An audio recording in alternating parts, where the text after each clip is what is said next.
Everybody should be included.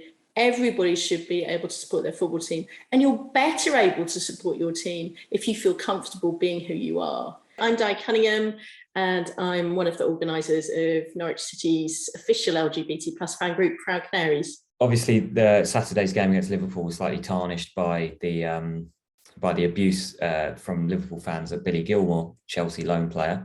What was your reaction when you heard the offensive chant?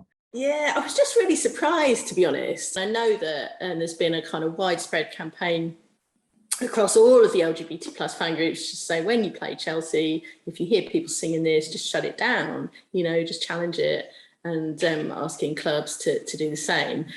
And this suddenly came out of nowhere, and it was just so soul-destroying. It was just so disappointing. So the specific rent boy chant that they aimed at Billy Gilmour because he's on loan from Chelsea, for those who don't know, could you maybe explain a bit of the context and the origins of where that insult comes from? Yeah, I think it was a Chelsea headhunter, and there was probably an expose in the Sun that they'd been seeing a male sex worker. And so it became something that was associated with Chelsea and something with which other fans could demean Chelsea fans.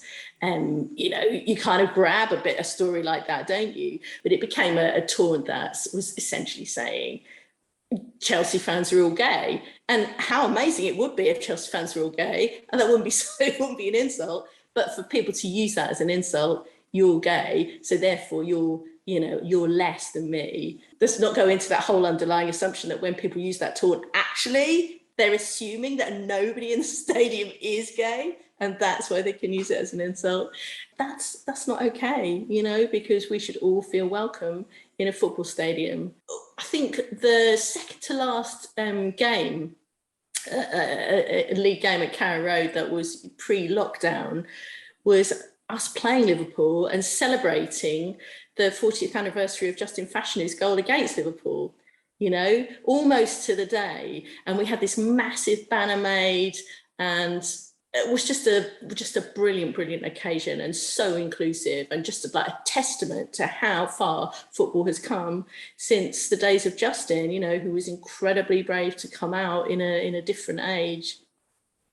And then it just reminds you that actually not that much maybe has changed. If it offends LGBT plus fans, if it makes people feel unwelcome at football, then just don't do it. What's the matchday experience been like for LGBT fans in football stadiums? Is it broadly comfortable, or is there always that threat of hearing abuse and receiving abuse? But we are visible now, we have our banners up in stadiums, and we parade around the pitch, and we're really visible on socials as well. So, nobody can say that there aren't queer football fans in the UK. You think football's this dinosaur that's not going to change.